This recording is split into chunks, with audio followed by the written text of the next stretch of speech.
Kiki's Delivery Service was directed by Hayao Miyazaki and released in 1989. And this is the next entry in my Greatest Director series, where I take a look at films directed by who I consider to be the greatest directors of all time. So today, we'll be taking a look at who is probably most widely considered to be the greatest anime film director of all time, that being Hayao Miyazaki. One of the main things that stick out to me about Miyazaki's films is the unconventional story patterns.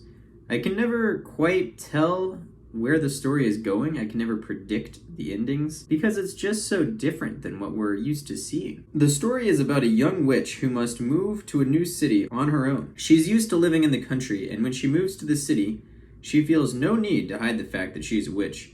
She flies her broom in the wide open. This makes for a sort of fish out of water story, as well as a coming-of-age story which audience members of any demographic can relate to. Kiki herself is such a likable protagonist who goes through much. Sometimes her head is low, sometimes high.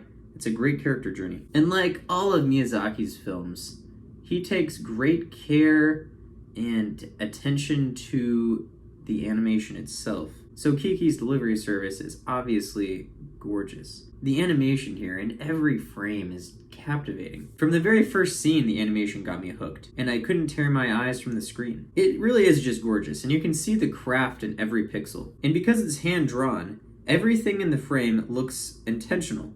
My eyes are even drawn to birds that are flying and somewhat in the background, because like I said, everything is so intentional. Compare this with a piece of animation on the opposite side of the spectrum, Toy Story 4. And animation-wise, Toy Story 4 is a spectacle in its own right. I personally have never seen an animated film so realistic looking. Pixar even developed a new technology for the film that was a collection of algorithms which calculated which parts of the scenes they crafted would have collected dust and cobwebs and placed them accordingly. And while that is revolutionary, as an audience member, I don't see those individual specs.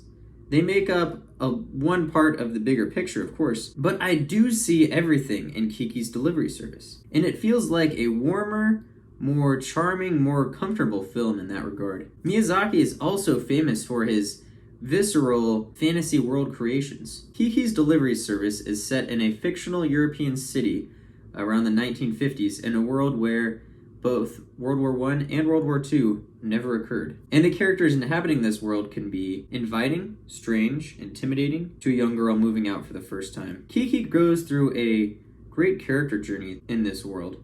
She even loses her witch powers at one point, a metaphor for growing up and changing identity and embracing a new one. The pacing is also good. It doesn't move too fast. It moves at its own speed, yet never feels as if it's dragging its feet. Quite the opposite. The film lets the audience lavish this world and characters, and wants us to connect with them on everyday levels. And I know that this will sound like a violation of the anime code to some of you, but I did watch the dub version of the film. But the voice cast for this version is so fun. Kirsten Dunst and Phil Hartman are especially great and own their roles. Unfortunately, the film does suffer from some pretty poor dubbing issues. Some scenes feel as if there wasn't enough time allotted for characters to exchange the dialogue they were meant to, and the dialogue feels squeezed in. And I know this wasn't the director's fault. It wasn't his intention for the film to be in English.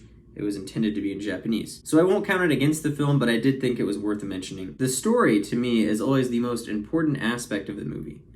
The animation or the CGI or whatever could be the greatest in a movie I've ever seen. But if the story isn't there, I can't rate the movie a perfect score. And here, I feel as if the story could have used a little more oomph. And like I said, I did like the story and I did like this world hanging out with these characters. That being said, I do still think it needed a little bit more power behind it, especially more development in certain world-building areas. Maybe I'm missing something. Let me know if I'm wrong in the comments below. But I'm going to give Kiki's Delivery Service a solid 9 out of 10. Let me know what you think of Kiki's Delivery Service in the comments below. What is your favorite Miyazaki film? Please make sure to like and subscribe, and I'll see you for my next review.